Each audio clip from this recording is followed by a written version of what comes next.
Bismillahirrahmanirrahim. Assalamualaikum warahmatullahi wabarakatuh. And a very good morning. Welcome again to our session today. And I wish to thank all of the audience for being with us again this morning. Our topic for today is combating animal diseases for sustainable livestock. Now, while we are in the midst of fighting and combating the COVID-19, there is another aspect that we should not be forgetting, that is our food on the table, which we must also protect. So with us here today is Dr. Dr. Azri. He's the expert in the topics that he's going to deliver to us today. Prior to that, I would like to remind all the attendees that if you have any questions to our speakers, please use the questions chat box or raise your hand to speak to the speaker. So these are the modes of communicating with the audience. So I hope we will have a very lively session this morning. But before I hand over the session to Dr. Azri, let me just introduce our expert for today. Now, our experts today graduates from University Pertanian Malaysia at the time, and he has the Master's Philosophy in Molecular Epidemiology, University of Reading, and he has 35 years in DVS Malaysia. He is also well known at the ASEAN level in the avian flu epidemic groups and national zoonosis. In 2015, he retired as the director of Kelantan State Veterinary Officer, and currently he is the vet consultation services and vet clinics. He also provides training courses, advisory on very special Turkey Farming Association in Malaysia. So with that, I hand over the floor to Dr. Azri. Doctor, the floor is yours. Thank you, Dr. Fazia. Ladies and gentlemen, selamat pagi. Assalamualaikum warahmatullahi wabarakatuh. How are you doing? So, hi, Doctor. Thank you. Thank you. I can't steal my mind. Okay, now my topic today is about combating animal diseases for sustainable livestock. So here is my email address if there is need for further discussion or question. Next, please. Next, please. Okay. Now, livestock production contribute to sustainability. Number one, livestock generate income and supporting livelihood of millions of people all over the world. So next to agriculture is livestock. Livestock use of uncultivable land for food production. So either land not suitable for farming, they can raise cattle, or not only cattle, but livestock. Doctor, we can't see your face, Doctor. Where's your okay, sorry. Gambar? Tak ada. Okay. Okay. Thanks. All right. Thank you. Okay. Now, livestock convert of energy and protein sources that cannot be used by humans into highly nutritious animal source food, especially natural vegetation, pastures, and some kind of plants that used for feeding the animals. Then livestock production contribute in sustainability in reduction of environmental pollution with agro-industry byproduct. These are the form of agriculture processing that from the agro-processing industries like palm kernel cake from kelapa sawit, molasses from the sugarcane, fruit and vegetable processings, and various cereal brands, rice brand, oat brands, and so on, and also hampas, from kelapa sawit and also kacang soyas. So some livestock systems are particularly effective at carbon sequestration. I mean, this here the system. I'm not sure whether livestock itself, but I think some studies say the livestock system, especially in pasture management or cultivation of animal feed, are able to reduce carbon sequestration, and they say contribute about 30%, and hence also reducing the greenhouse gas emission that contribute to global warming. Next, please. Next, please. Okay. Now, sustainable livestock systems contribute to food security and nutritional security. Okay, livestock provide proteins basically, and also some kind of nutrient to the people. For example, in a third world country where milk is expensive and it's not ready, the next best alternative is eggs, chicken eggs. So chicken eggs may be alternative for those third world country to provide good nutrition to the children especially, and also contribute to the economy and environmental stewardship, generates income, industry, and so on, and also such social cultural needs. Now, poorly managed livestock system, especially affecting diseases, causing disease, may have adverse effects on human welfare, on animal health, as well on animal welfare, and on the environment. So, for example, livestock diseases may carry some diseases which affect humans, or may deprive human nutrition or the proteins that they require. Similarly to the animal, so animal is not well, is sick, they are not reproducing, and also they affect the environment as well. Okay, next one, please. Now I'm not going to introduce the animal health per se in detail, but just to show that how important is animal health in sustainable livestock. Next one, please. Next one, please. Now, good animal health promotes number one, high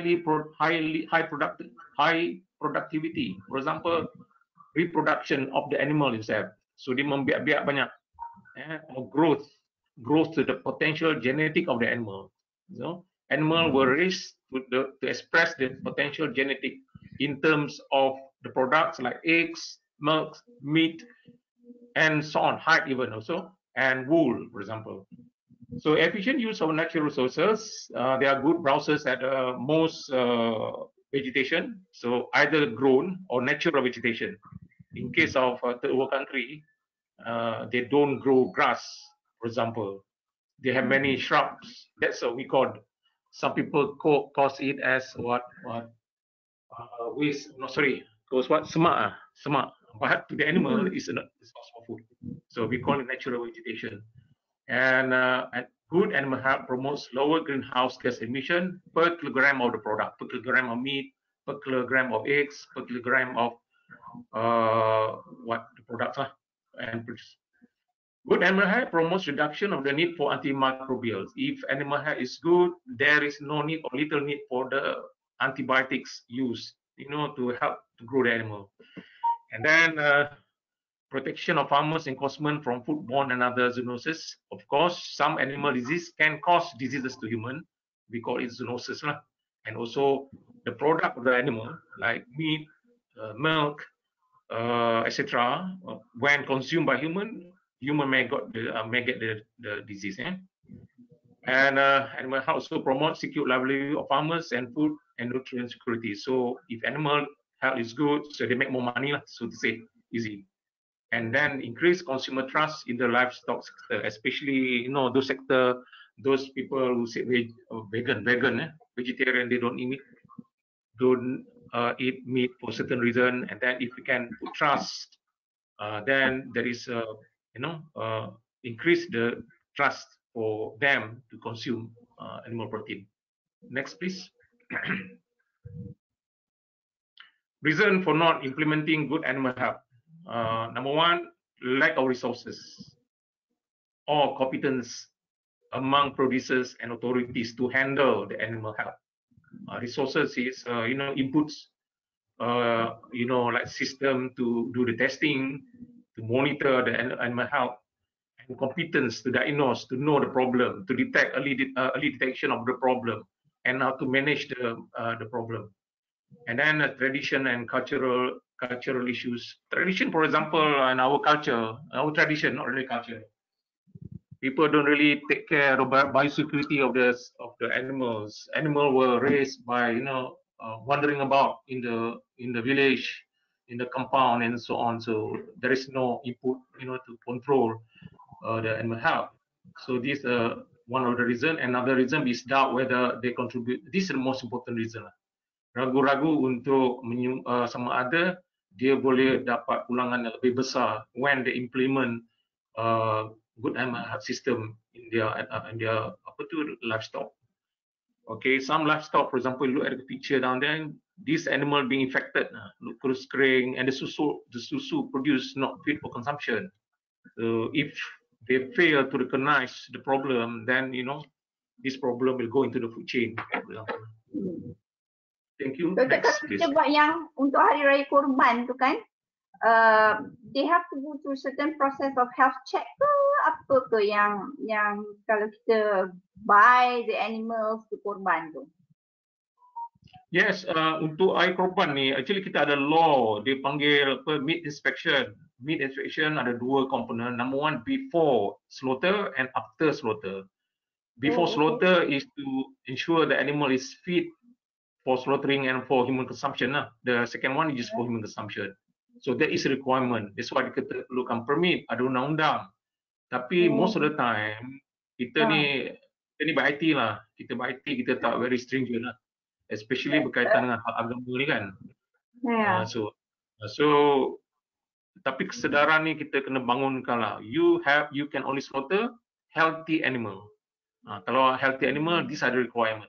For example, animal need to be vaccinated, good body condition, tak ada tanda-tanda penyakit dan sebagainya. Dan itu korban, tengoklah macam-macam lah. So a lot of awareness education has to be implemented to make people understand. And also animal welfare. Animal welfare dalam slaughter ni, I think we are lacking very much lah. 10 orang dia tindih lembu tu nak sembelih, kesian dia. Oh yeah. Okay. So next, please. Now, issues, opportunities, and risks impact on animal disease. Now, before we get into the issues, opportunities, kita tengok dia sebenarnya ada undang-undang lah. Under OIE is a World Animal Health Organization in Paris. Listing about 117 different diseases lah. Malaysia baru update tadi 125.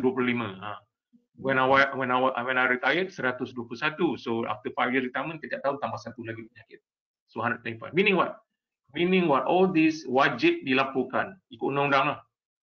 Wajib melaporkan, jika tak lapor, RM5,000 denda. But we never penalize orang tak lapor penyakit lah. We never buat lagi kan. Because it's very important. We have to, the laporan tu is early warning system kepada our livestock production. So, kalau tidak we miss that one, dah berlaku banyak baru tahu dan feel sorry lah for that. And then dalam 125 ni 40 diseases yang still happening in our country, kita panggil endemic. 40 tu ada lagi 40, about 1/3 tu tak pernah dengar, dah lama hilang, zaman hang tuah lagi dah hilang dah penyakit tu. Another quarter tu is not present in the country, ini mostly in overseas lah. So some of the high profile transboundary animal disease ni disease yang very infectious, yang boleh transmit across the border. Lepas tu dia high potential to cause economic damage to the industry and very infectious lah.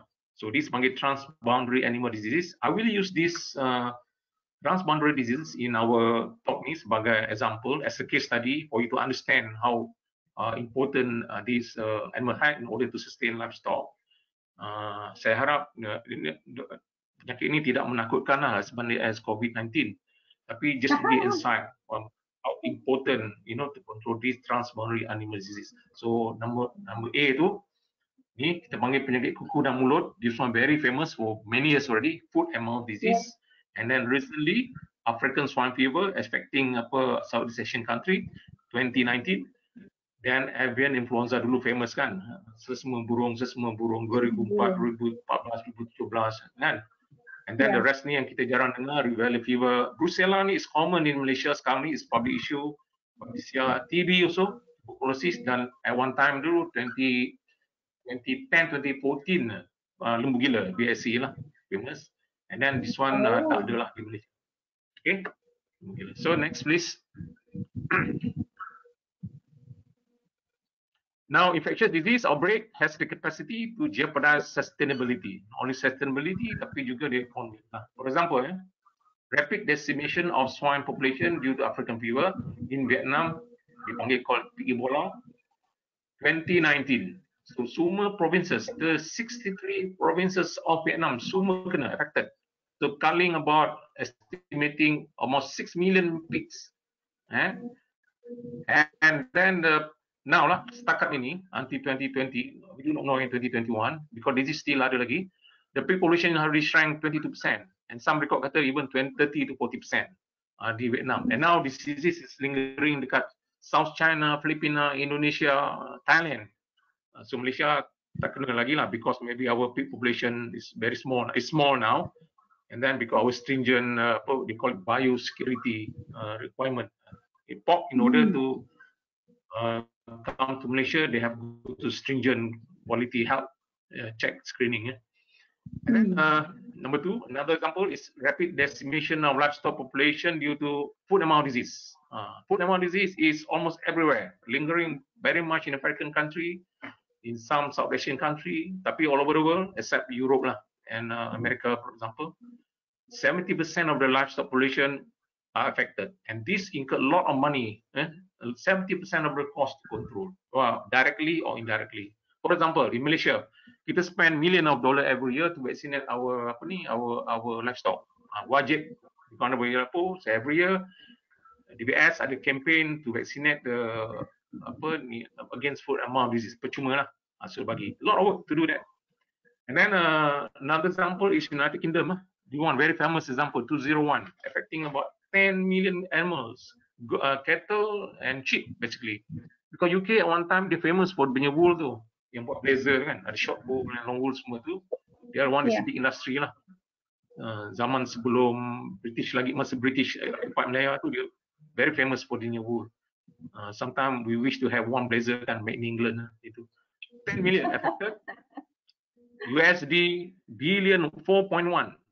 Estimated comprise 20% of the total income for the first year. Because England ni walaupun is an industrial country, tapi agriculture and animal husbandry ni still contribute a lot to the economy. It's still modern. Similarly, like other European countries, you know. Then in Miyazaki, Japan, this is a very interesting case lah. Miyazaki in 2010 or so, Japan never has FMD for many years. Sekali dia kena, about 300,000 livestock animal affected. Basically, banyaknya lembu yang famous tu, you know, Wagyu, lembu, Kobe beef at the time. Because the Japanese are very fond of taking care of animal. They are the zen of animal keeping. Top quality animal from top producer, we giving a top food semua kan. So, wabak habis Miyazaki, 300,000.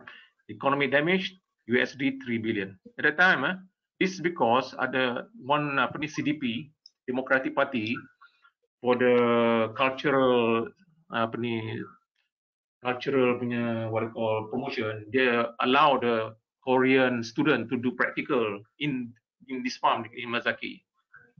So March 2010, so the Miyazaki farm got infected, and then very funny, very strangely, Korea cattle got FMD later of the year, around September or November, something like that. So in Korea, Korea, very funny because I thought it come from Korea first, then this is Japan first, then to Korea. In Andong, November 2010, USD 2.6 billion and about 3.5 million slaughter. And then 100,000 plus cattle. Okay, you know, Korean they like beef kan, so habis. So then they find out the spread is because of movement of people, visitors and people, not so much about the animal movement. Next, please. Doctor, with regard to the mouth and feet and mouth with disease ni kan, kita tengok dia should confine to livestock lah kan. Tapi there are cases where people are affected by these diseases. How is this transmission actually? What is the mode of transmission? The human one is hand, foot, and mouth disease. Yeah, okay. The human one is hand, foot, and mouth disease. which cause only in children. Tangan-tangan dia, mulut dia merah, inflame, and then the blister, like that. This different virus. Oh, It's different virus, dia tak ada kena mengena lah. The good thing about virus, and most virus, they are dipanggil apa ni, not whole species specific. Animal virus diseases affect animal only. Human virus diseases affect human only. But ada certain viruses which affect both species or other species. For example, influenza, dia boleh affect pigs, cattle, human as well. And then what else? I can think one ni, tapi ada lagi disease yang boleh, SARS for example. SARS virus, coronavirus, they affect human, animal as well. Tapi most of the virus, they affect species only. So dalam hand, foot, and mouth disease in children tu is not the same virus yang causing foot and mouth disease dalam cattle. So different. Oh, okay. Different species. So now, okay, these are the impact of the disease lah di UK lah. Briefly lah, dekat UK, see the burning of the animal because not enough space to bury the infected animal, so they burn lah. So it one the factor, and also the human also affect human feeling, human emotion also. Even in Miyazaki also, the farmers stop farming, and then other one farmer which received the student, they commit suicide because they feel guilty. They feel guilty to the nation, guilty to the community, to start the disease in Japan. Next, please. Now, animal disease, systematic removing accumulated economic resources, food resources, which may impossible to replace or require standard. We have an example lah ni, 1998. Next, please. Kalau ada gambar, next, please. Next, please. Okay, next. This is our experience. Even my first experience also dengan combating animal disease. I like this word from Rashid. Thank you, Rashid. Really like an army masa tu, we combat. Kita semua cepat dan laju je. So this Nipah virus, yang so-called JE at the time tu, actually is a new novel virus affecting human. It caused about 105 mortality orang yang kena tu 105 orang mati, mostly penternak babi, and then a couple more people yang sampai sekarang ni dia dapat masalah nervous, masalah otak damage of the brain sampai sekarang. So these are the impact of the disease, and at that time from March, actually started from somewhere September 1998 in Ipoh, Perak. Then this disease, transmissible border disease, it go to Bukit Pelanduk di Sembilan sampai around March 1999 baru dapat kita confirm the problem, and then about 1 million pigs we have to count in Bukit Pelanduk. There are 2 million pig population at that time, scattered lah. Penang ada sikit, Johor ada sikit, Melaka ada sikit, Perak ada sikit. Perak punya habis, Negeri Sembilan punya habis. So 1 million gone, which cost about $600 million lah, on top of the human casualty tu. And these are our army lah, tak cukup orang itu. Kita panggil army, and then they shoot the pig. This one, and then these our scientists who find the virus become novel, the new virus, totally new, never seen before in the world, and very devastating, cause. And this in Bukit Pelanduk, this is the gambar ni. This is gambar ni terperingkat sebenarnya. Never mind I show lah, because National Geographic dia minta aku tak bagi. So this is a live animal. You see the animal, pig tu masih hidup, and then start producing blood and meleleh-leleh. Okay, next please. So significant disease impact are not only attributable to transboundary.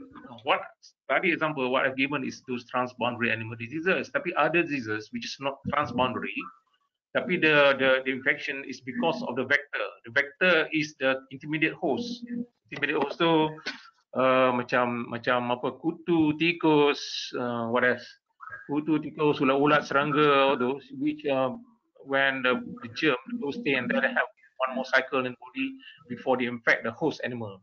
So this example, I use example bagaimana this disease so spread not because of the animal tapi because of the of the vectors. And these vectors thrive, number one, because of the change of climatic change, especially temperature, cooler temperature or hot temperature. So for example, hot temperature allows mosquito to grow and expand from border, aggressive geography area. And untuk tick ni, because the cooler temperature, they grow. They encroach another territory.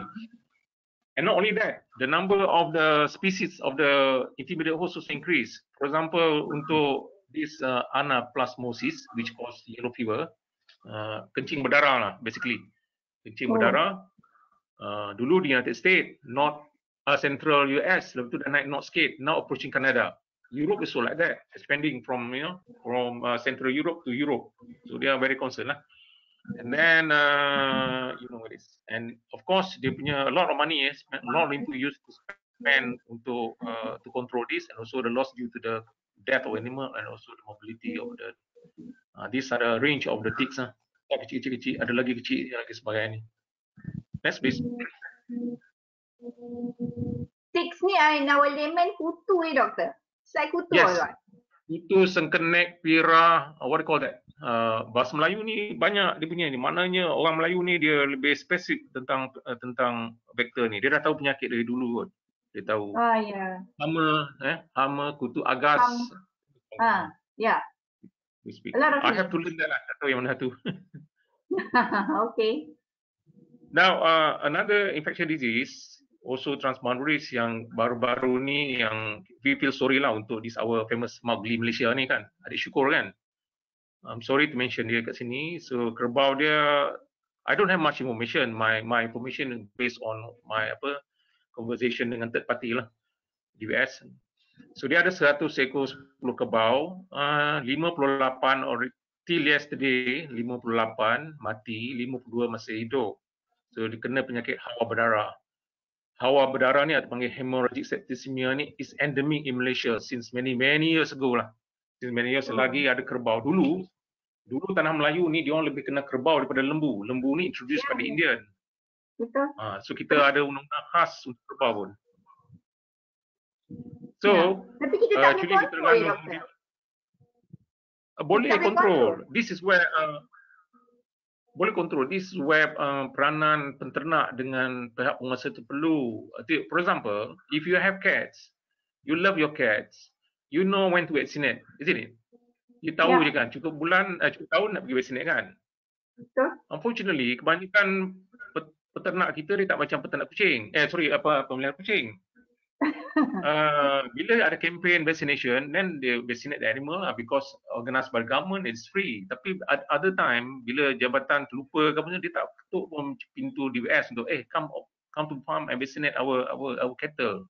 So they overlook it because because dia punya doubts, kata. Dia punya kan tadi yang nama tu, dia doubts whether the effort tu will really berbaloi untuk dia punya management. So kalau dia boleh kontrol virus atau penyakit ni, dia boleh kontrol if you vaccinate animal. Prevention is better than cure. Bila dah kena, exactly. Dah kena susah lah kan. But this case is very interesting because HS ni kalau kena biasanya very high mortality. Yang Mowgli ni 50% aja. I want to learn this. Maybe I want to visit that. Because I think the intervention by DWS was at the right time at that time lah. Bagi antibiotik, lepas itu dibuat vaccination. So this good. The kerbau is right. Next, please. Kita ada soalan ke atau at this moment? Belum doktor.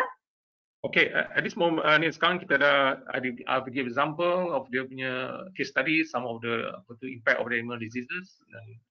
Now kita go through bagaimana kita nak combat, how to want to combat against disease. So basically untuk combat disease, everybody pun tahu apa nak buat lah. Nak bagi ubat, nak buat test, nak buat macam.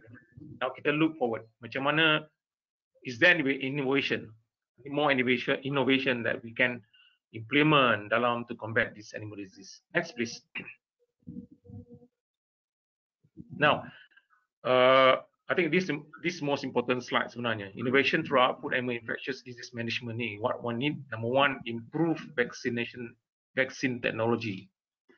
Now, to do vaccine in vaccination in animal dalam ternakan ni, dia tak semudah macam bawa anak-anak pergi klinik buat vaccination. Dia one is under control. Yeah. Tapi kalau dalam animal ni, basically beyond control lah, unless the farmer tu ataupun ternak tu really taking care of the animal. Yang lain tu yang lepas-lepas tu kan, yang lepas dalam kelapa sawit 3,000 ekar tu, yang lepas dekat ladang tu, macam mana kan? Because dia part of the ecosystem. If you vaccinate your farm only, your farm pula keliling tu ada banyak lembu atau kerbau berkeliaran kan?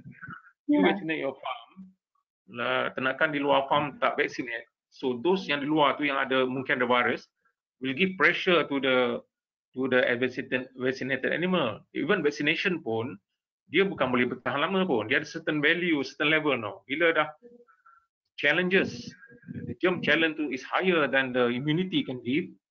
And then some animal lah, not all will come down, even though vaccination. Kadang-kadang farmers tanya, why my animal has been vaccinated and yet coming to diseases? Are you sure your vaccine is good or good? Itu yang susah jawab. Yeah. Right. So it raises doubts again within the owner of the animals also. Yeah, and understanding about that. So vaccine technology now, people, for example, now people use they call multivalent vaccine. So, kalau nak vaksin 2, 3, 4 penyakit, 2, 3 kali vaccinate, kan leceh kan? So nak dekat everything dapat, for example. But it is expensive, right? Kalau orang kata 4-in-1 ke 3-in-1 vaccination as compared to one vaccination, how does it cost to the farmers? Okay, it is expensive.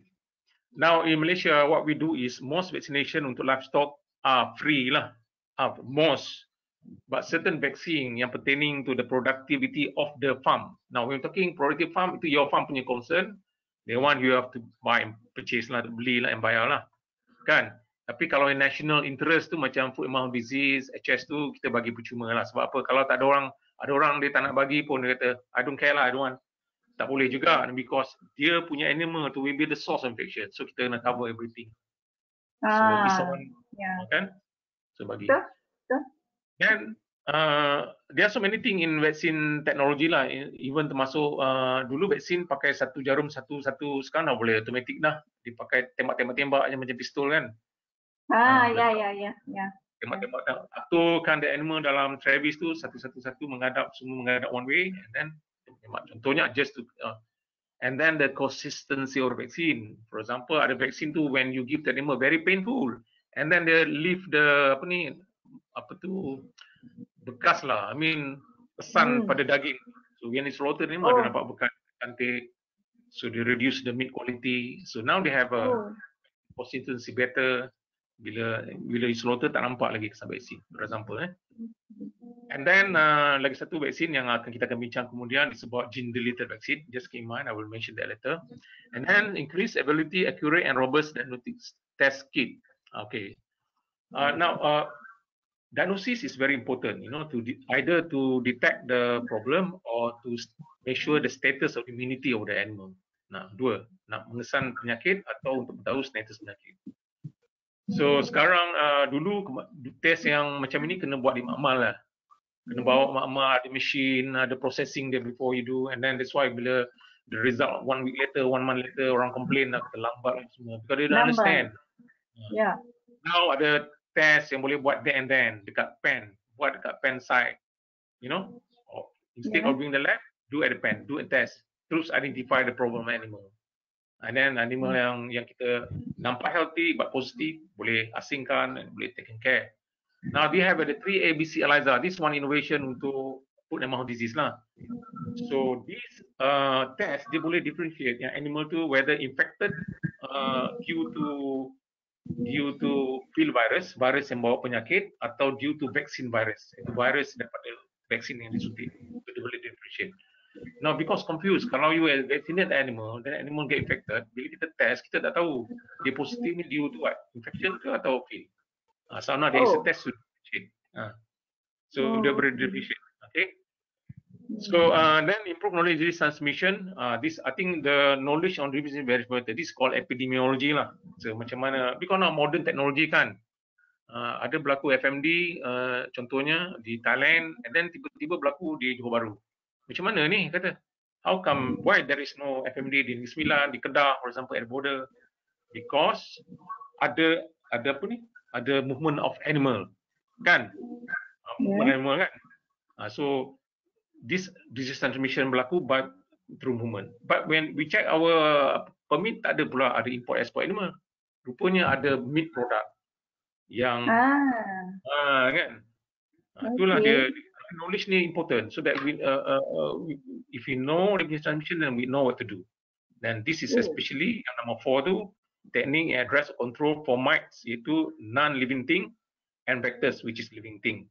Non-living thing ni seperti lori lah, lori, orang lah, apa ni, bekas-bekas kotak-kotak atau semua, kadang straw pun yang boleh buat penyakit kan. Then we know what to do lah to how to control. Next, please. Betul yang tadi tu doktor cakap pasal epidemiologi tu tadi. Meat yang dah diproses tu pun still can carry virus that will infect the livestock, ya? Boleh ya? Okay, most treatment of the meat lah, treatment tu masuk masak ke, goreng ke, frozen ke, chill apa semua tu kemungkinannya low risk lah, tapi we cannot ensure 100% no. Especially kalau frozen dengan apa tu, chill. Yang dah masak ni, even dah masak pun, okay, I give you example lah. Nanti kita akan masuk BSE, mad cow disease tu kan. Mad cow disease tu is caused by a chemical, it's not virus, you know. Dia satu macam protein lah, a protein which cannot be dismantled even 100 degrees centigrade. Dia kena, kalau tak silap saya, dia temperature yang dalam, you know, yang buat simen tu, relau yang buat simen tu kan. Panas. That kind of temperature dia baru boleh lupus. Because it is a protein yang modify the brain punya cell kat tu and cause the animal. It's not a virus, yang virus yang menyangkit from animal to animal. It is because it consuming this protein through, dululah dia kata through the offal lah, through intestine of sheep, kan, makan pada lembu. Lembu makan di England, sheep bila di slaughter tu, dia punya offal tu, especially the intestine, they don't throw, they render. This another CE punya agriculture punya system, they render into protein, abuk lah, abuk protein kan. This abuk protein is very nutrient, dia punya protein is good to boost protein in animal feed. So they add into dairy dengan lembu punya feed. So lembu tu makan protein tu, and then they get that BSE punya protein tu and cause the mad cow disease. Ini dah different lah, bukan virus, bukan bakteria. Okay, so sekarang itulah yang dia punya padri besar kata, kenapa you bagi animal protein to animal, kata animal makanlah vegetation protein, melawan kehendak Tuhan. I'm joking. Okay, testing and control measures. I want to give some example how the testing measures which have been used to eradicate disease in livestock. Kita ada masa lagi, okay, ada masa insyaAllah. Contohnya untuk brucellosis. Brucellosis is endemic in Malaysia. Dia adalah sejenis penyakit kuman yang bila concern human, dia berjangkit melalui susu atau makan daging yang ada tercemar dengan dis kuman. Dia will affect human. Human basically dipanggil demam tak berkesudahan lah. Demam sejuk lah. Ya kan? Tetapi dia ada effect on human punya reproductibility, punya function lah. Dia boleh buat orang tak beranak ke, mandul ke, macam tu kan. So this one, our tradition kita ni, kita minum especially susu kambing ni raw, bukannya treated. Susu lembu no problem. Jika UHT ada, masak pun ada, you know, sekurang-kurangnya tu no problem. Susu kambing ni diorang specially don't treat because dia nak raw for the benefit of the, kata nak boost immunity lah, nak bagi energy lah. Kalau sesama ni bagus lah, nak buat orang cerdik pun minum susu kambing kan. So this is very important. Now there is a test, each is a pen side test, also a lab test yang kita gunakan untuk control disease. Last time we were able to control the disease lah, almost 0%. Then due to certain importation and expanding of animal industry, now this disease ada naik sikit. But now kita dah educate the consumer. Even KKM pun dah buat undang-undang lah. Ada undang-undang susu yang dijual, susu kambing ni kena some kind of treatment. The least, panaskan dia. The least up to 70 degrees. The least. Okay. Now this bovine pseudorabies ataupun Ojeski disease ni, this very interesting because they use the confirmation dia complement using vaccine, gene deleted vaccine. Vaksin virus tu dia buang ada certain protein of the virus, so digunakan sebagai vaksin. Cucuk pada babi will produce immunity. So then the complement with the test, this test will detect, kalau positif tu dia detect yang bukan antibody berasal daripada vaksin. Antibody berasal daripada virus yang saya sebutkan tadi kan, virus yang dari field. So in America, they spent 30 million for many years to do this test control measure, and they were able to reduce the risk. I'm not sure whether they are to eradicate, tapi they reduce the risk of pseudorabies Ojeski ni, penyakit di Amerika. Pseudorabies can affect all animals, cattle, goat, sheep, and also in human lah. So, Malaysia ni penyakit ni macam dah hilang lah, tak ada lah, dah lama. Then we have a success story, Malaysia punya style, way back in 1990s, even it started 1980s early tu. Simple test je, Salmonella plurum, berak kapur lah in poultry. Dulu 1970, 1980, where our poultry, in ayam.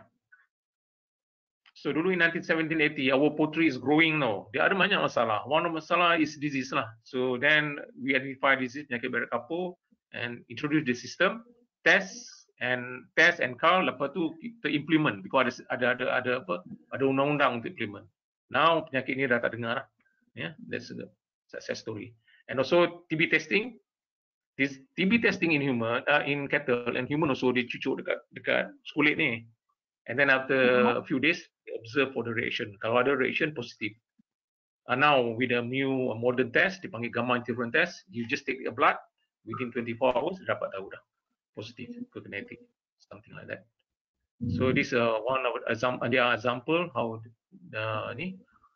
test control system in combating disease ni being successful. Next. Doctor, can we take one question? Yes, please. There is a question from Puan Nur Azarina Abu Bakar. Dia kata, mad cow disease, how does it connected to human? Since students residing in Europe during 1994 to 1995 is unable to donate blood till now. So itu soalan dia.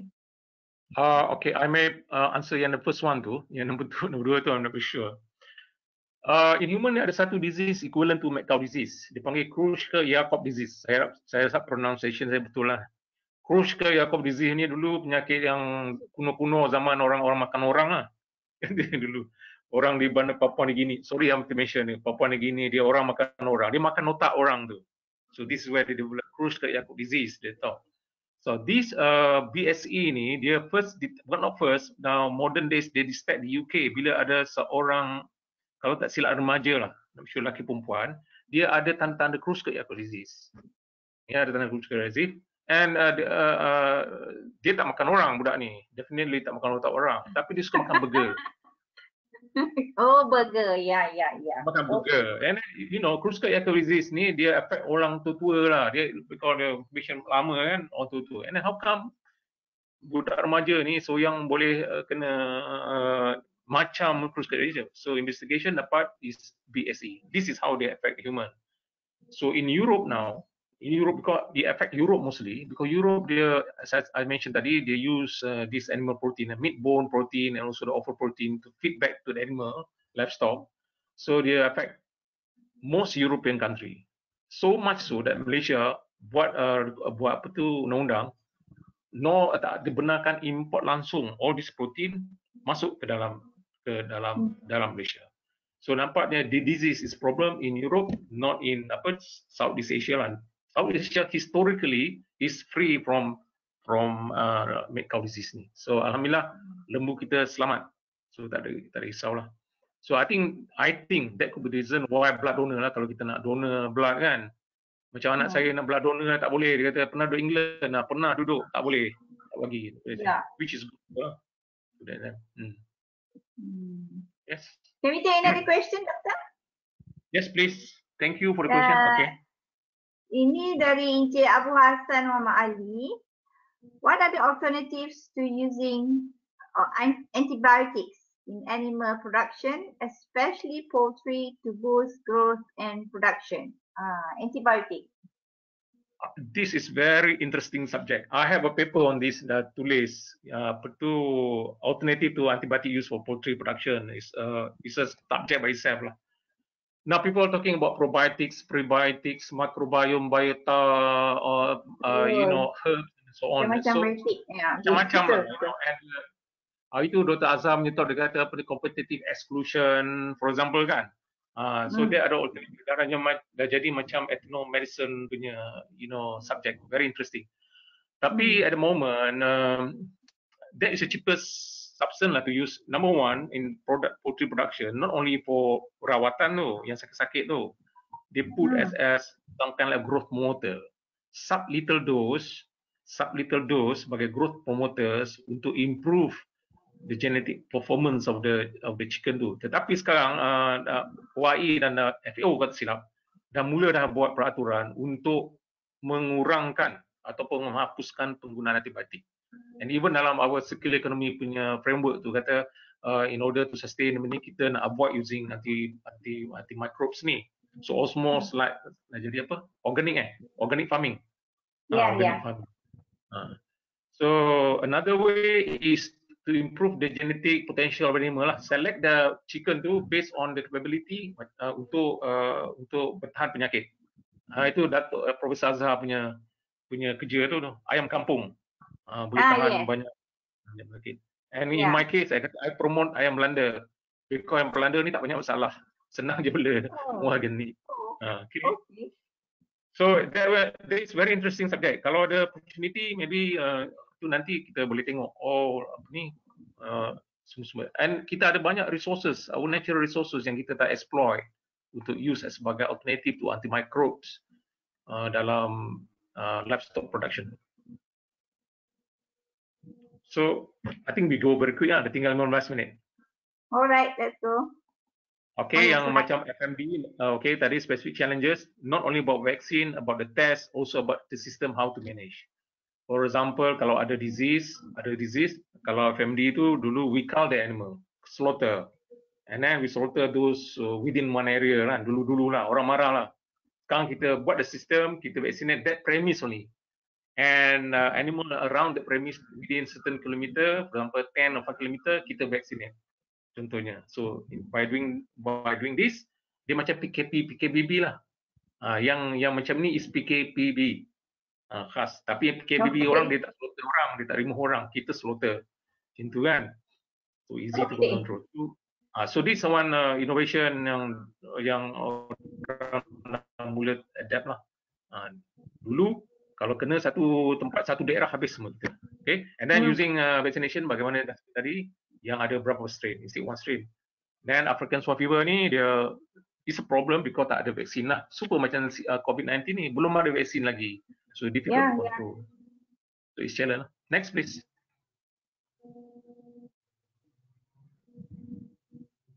Okay, this specific challenge sama juga anaplasmosis. You cannot control the animal because animal tu kalau cuma dikawal pun they still can jadi source of infection. We have to control also the formalin and the vector. Kalau ada vaksin lagi bagus.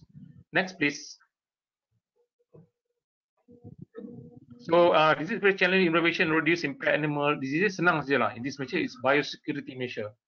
Biosecurity measure is measures yang kita gunakan untuk prevent the pathogen from entering or going out from the premise. So yang kita pakai buat sanitizer, disinfection, kebersihan, pakai PPE sebagainya, dan also preventing the animal from moving out daripada infected area. So kena ada check entry points sama macam yang kita buat sekarang ni. So this is one way bagaimana lori tu nak masuk another farm, dia kena lalu air yang ada disinfectant ni. Nak sure that tire nak tak carry pathogen from other farm. Next please. Bersihkan. Dan inilah yang kita after so much example tadi ada dua perkara penting yang kita kena buat. biosecurity, which is termasuk vaccination, langkah-langkah kawalan, kebersihan dan amalan-amalan di sistem-sistem. And then to prevent, control and contagion disease lah important. Next one please. Right, innovation reducing impact on disease. Despite all those things kita dah cakap, the techniques, the system, the technology, the vaccine and so on, eventually yang pentingnya kena ada good governance and organisation to do all this systematic way. So alhamdulillah DBS kita ni ada very good system lah, employed system, dan so masuk kita ada banyak success story. DBS ada banyak success story bagaimana dia control the disease. Most of the disease yang, for example, zoonosis tu, the control is at the point. Contohnya sesama burung tu, we control sesama burung Malaysia for the rakyat, for the people tu at ayam punya level. So much so Malaysia ni tak ada casualty, tak ada orang kena sesama burung. Berbanding dengan Thailand, berbanding dengan Vietnam, berbanding dengan Laos and so on, ada je orang mati dan orang kena. Malaysia tak ada because DBS were able to control at the source of the infection, which is poultry. Itu yang tak cerita, saya nak cerita lah. Lagi satu rabies kan, donkeys lah maknanya. Kita tak ada kena rabies for many years until recently lah kan. Because we sebenarnya for many years yang orang tak tahu, at the border tu DBS buat monitoring and surveillance system untuk rabies. Every year saya buat. Okay, next please. Next please. Okay.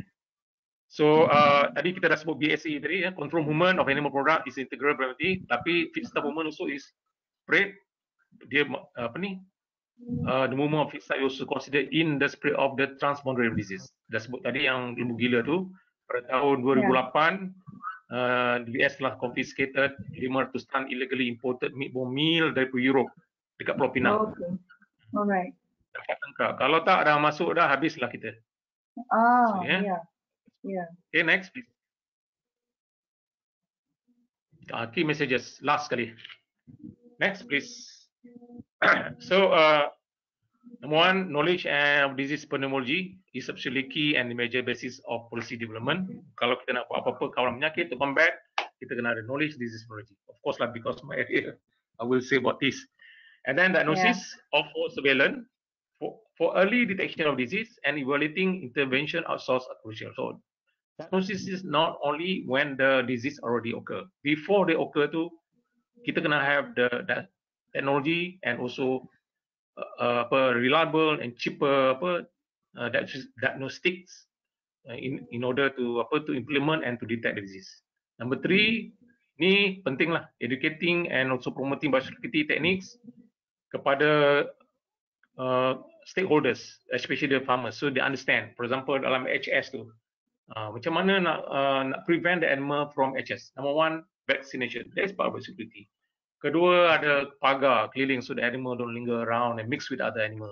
Kemudian ada facility untuk disinfection dan sebagainya. So this one, benda ni kita kena enlighten dan kena promote lah, kena enhance the knowledge of biosecurity. Semua orang. Okay. Dan immunological tools termasuk vaccines dan juga maintenance optimization of immune status of vital defense. Tools ni termasuk vaksin lah. The ranges of vaccine that we require for our country to for sustainable livestock kena ada. And then only bila dah vaksin, bukan setakat vaksin saja. Kena monitor whether the vaccine is working or not, is giving protection or not. Dipanggil herd immunity. Then innovation relating to prevention control disease, not only about technological solution yang tadi itu, is equally much about structure, organization, and compliance to agreed measure. This is the authority punya bidang kuasa lah. Ada sistem. Alhamdulillah DBS kita ada sistem, and good thing also DBS they prepare a lot of SOP lah, a lot of SOP to do all this kind of work. Doctor, are you still there? Doctor? Are you still there? Doctor? Can you listen? Can you listen? Can you hear us? Oh, we have some communications with Doctor. I think with that I end my talk. All right. Okay, doctor. Can we take questions? Do I have a question? Yeah. You have one question is from Brian C. She said, may I know if you conduct trial using local ingredients or resources? And may I have your email address, maybe? So that is from Brian about local ingredients and resources. I don't really have local ingredient. I do not know what ingredient. Is this for disease prevention, I guess? Most probably, because he did not mention specifically. He just say that, may I know if you have conduct trials using local ingredients and resources? No, I'm afraid no. No. Okay. Yeah, but the next question is from Nurul Huda Muhammad Zairi. In your opinion, Dr. Azri, how far have Malaysia come in terms of controlling animal diseases since the 90s up to now? Alhamdulillah, I think we don't have major transboundary diseases except foot and mouth disease. Only one. That was last time. We control FMD by mass vaccination annual program. And the pressure of the infections come from our neighboring country. At that time, we are very rich. We have money to buy cattle for our korban and so on. So people around South Asia, especially in the peninsula area, they tried. They are exporting the animal to us. This is where we have a challenge for foot and mouth disease. So I think worst one was 1970 when 1970 we start culling animal. Then we have social problem with the farmers killing and so on. So after that we have a system. I failed to show you there how we manage the FMD. We have a system to control the FMD using vaccination and also public awareness program every year. So alhamdulillah, except for those outbreak yang beyond our control like sesama burung, one time sesama burung, lain apa, rabies is zoonotic disease. These three major diseases, all out of 40 diseases the endemic in country, only these three yang problem. Otherwise we can control, the DVS can control very well. Quite successful lah. Successful. That's good. I think some YE also compliment Malaysia lah for this work sebenarnya. Yeah. This is unsung heroes then untold Yes, success true. Itulah sayangnya. Unsung, for example, I told you macam rabies kan. For many years, people didn't know that kita tak ada rabies which affecting human. For many years lah.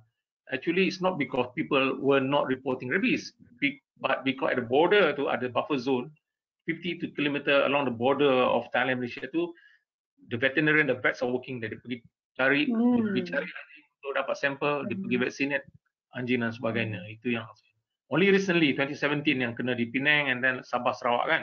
Sabah Sarawak tu from Kalimantan. Yeah. Kalimantan. Okay. Kalimantan is always there. Kalimantan ada je orang meninggal. Okay. Alright. Okay. Can we take another question from Aida Mohit? Any new innovation techniques to control FMD in Malaysia? Hai Dr. Aida. Dr. Aida Munib tu. Hai Aida. Betul ke Dr. Aida tu? Alright. I think she's pengarah of Johor Bahru. Adakah new technique for control? New innovation technique to control FMD in Malaysia, foot and mouth diseases. After 5 years retirement, I'm not aware ada new innovation, tapi I understand yang 3 ABC tu plus ring vaccination techniques and is the control lah. I'm not aware of the new technique. Okay. One last question. Rahizat bin Muhammad Syukur. Hi Dr. Rahizat. Okay. All your friends are here now. Penyakit yang tak ada di Malaysia, kenapa mereka menggunakan vaksin untuk kawalan penyakit tersebut? This is our last question, Doctor. Okay. This one kan very interesting question, very good question. Why? Depend how you look at it lah. Now we vaccinate because we want to prevent disease. We don't want to take the risk of the unknown disease to come, and then vaccine we can always take on the principle that we want to prevent.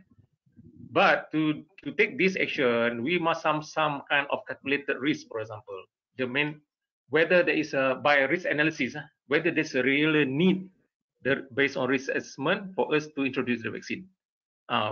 Yes or no. Kalau ada pressure based on assessment, then maybe perhaps we use. But on another point, it may be not necessary for us to bring in unknown vaccine, which are unknown disease into our country. No, until in some countries they wait until the situation is not under control, then they start vaccination. For example, I think this was related to sesama burung lah kan, whether to bring in to start vaccination on sesama burung or not. Because one moment you start vaccination sesama burung, then very difficult us to differentiate the status of our poultry kemudian nanti. Difficult, especially when the country katalah dia nak import our poultry, dia kata we want to import your chicken from a country which is not vaccinated against sesama burung. So habis kita gini kan, dia punya requirement, because dia risk the situation like that. So but tapi another way, if we want to protect our livestock production, the poultry, because now ada contohnya, I don't know, now ada problems and they say due to apa sesama burung, then they think they want to do vaccination.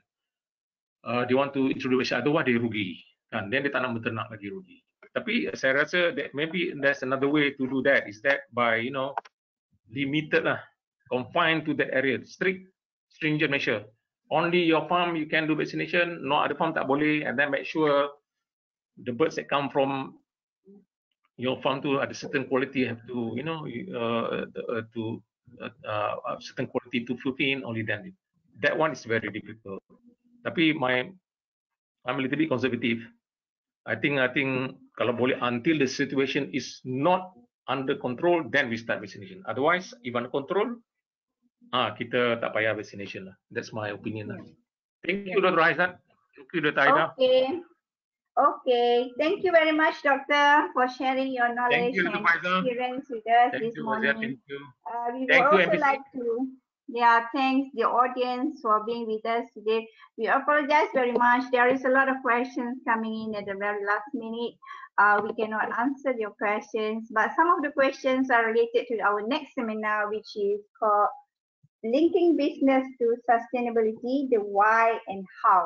Maybe some of those questions are related more to this webinar, next coming webinar on the 4th of November. Okay? Same time, yes.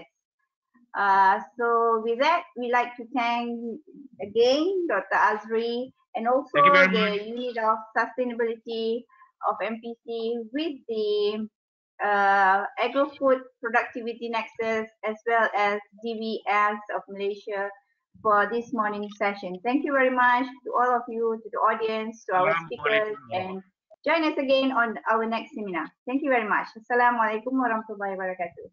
Waalaikumsalam. Thank you, Dr. Azri and Dr. Fawzia and all attendees. Daripada DBS. Thank you. See you next week. Yeah, see you next week.